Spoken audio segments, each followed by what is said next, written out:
Partimos agora para a análise deste caso com a ajuda do advogado Manuel Nobre Correia, que se junta agora a nós em direto por videochamada. Boa noite, bem-vindo. Comecemos pela extradição deste recluso. Como é que se desenrola um processo destes, doutor? Bom, em primeiro lugar é preciso determinar se existe ou não existe acordo de extradição com o país onde ele foi capturado, neste caso de Marrocos.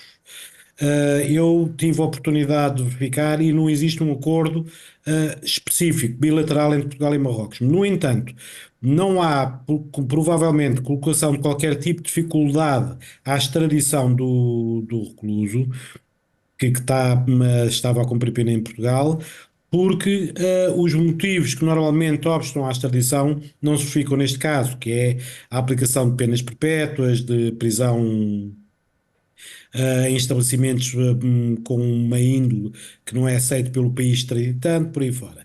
Portanto, eu penso que não há um pedido feito por o Ministério da Justiça da República Portuguesa ao Ministério da Justiça do Reino de Marrocos. Esse pedido é apreciado em Portugal, seria pelo Tribunal da Relação. Em Marrocos haverá uma entidade que irá apreciar, tal como o Tribunal da Relação, o pedido de extradição. Há a possibilidade do próprio detido se pronunciar, isso também é comum tanto em Portugal como em Marrocos, e depois, provavelmente, não existindo qualquer tipo de obstáculo, porque em Portugal não há prisão perpétua, não se aplica a pena de morte, não há trabalhos forçados, por aí fora, não há nenhuma daquelas coisas que normalmente constituem motivo para recusa de extradição. Evidentemente que o arguido será extraditado para Portugal, penso eu, sem qualquer tipo de obstáculo. E será um processo demorado? Depende do tipo de procedimento que existe em Marrocos. Eu não conheço a lei marroquina. Sei que em Portugal o procedimento é expedito. Expedito no sentido, comparativamente, bem entendido, com aquilo que é a demora normal de um processo judicial. Em Marrocos, não faço a menor ideia qual é o tempo normal de demora do processo judicial, mas a minha estimativa é que não vai haver uma possibilidade de defesa tão garantística como existe em Portugal, ou seja, que permite recursos das decisões que venham a ser tomadas de extradição.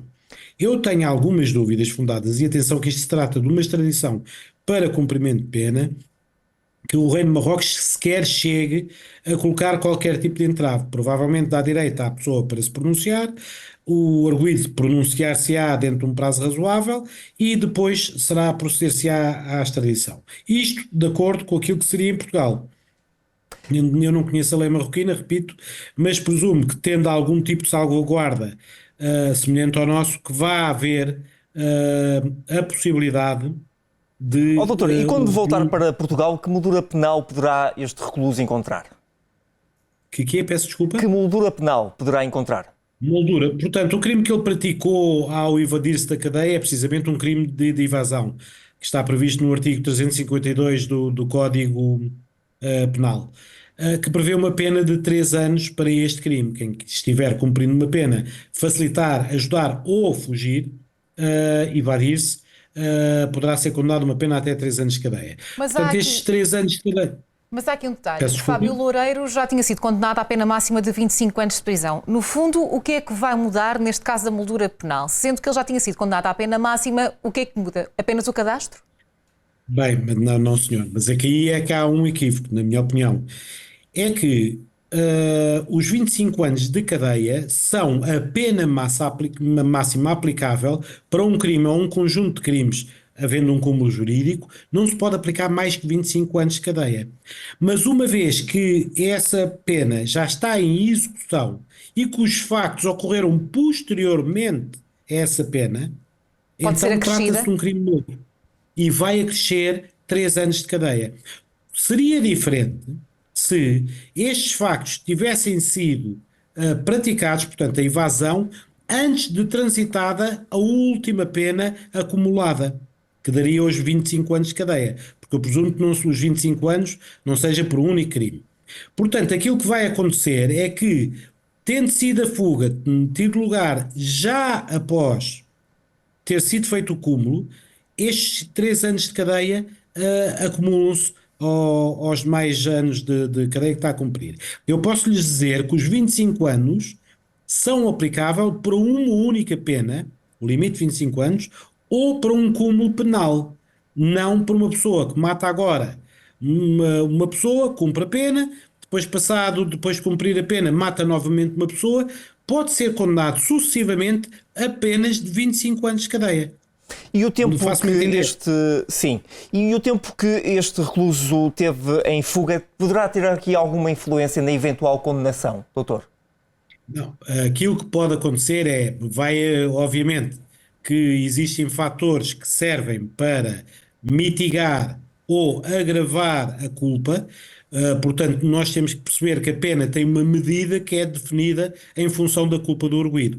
Neste caso, por felicidade, penso eu, da circunstância, ninguém ficou ferido na fuga. Ou seja, não houve, como o célebre caso da fuga dos irmãos Cavaco, da Pinheiro da Cruz, várias pessoas feridas, e até penso que terá havido alguns mortos. Mas, neste caso, não houve, o que significa que se trata apenas do mero ato de evasão. Agravado, obviamente, com a fuga ter-se mantido no tempo, a pessoa não se ter entregue, isso seriam atenuantes, que seriam considerados quando se estabelecesse a medida da pena, ter-se entregue voluntariamente, não ter furtado, não ter praticado mais nenhum crime durante o período em que esteve a monte, mas o facto de não ter havido, na minha opinião, feridos é já uma circunstância que para mim favorece bastante digamos a medida da pena a aplicar ao arguido. E depois haverá a quantidade de crimes que ele terá cometido. Se não tiver cometido muitos crimes, se a única coisa que não o ajudar for o facto de ele não ter colaborado para a sua própria captura, aí eu penso que a moldura situar-se-á num patamar mais favorável ao arguido. Se pelo contrário ele praticou mais uma série de crimes, por exemplo, roubo de carros, porte ilegal de armas, ofensas à integridade física, agressões, etc., furtos, evidentemente que a prática desses ilícitos irá pesar na determinação da medida da pena deste ilícito. Muito bem. Doutor, muito obrigada por esta análise no Fala Portugal. Até uma próxima e uma boa noite. Boa noite. Boa noite, até à próxima.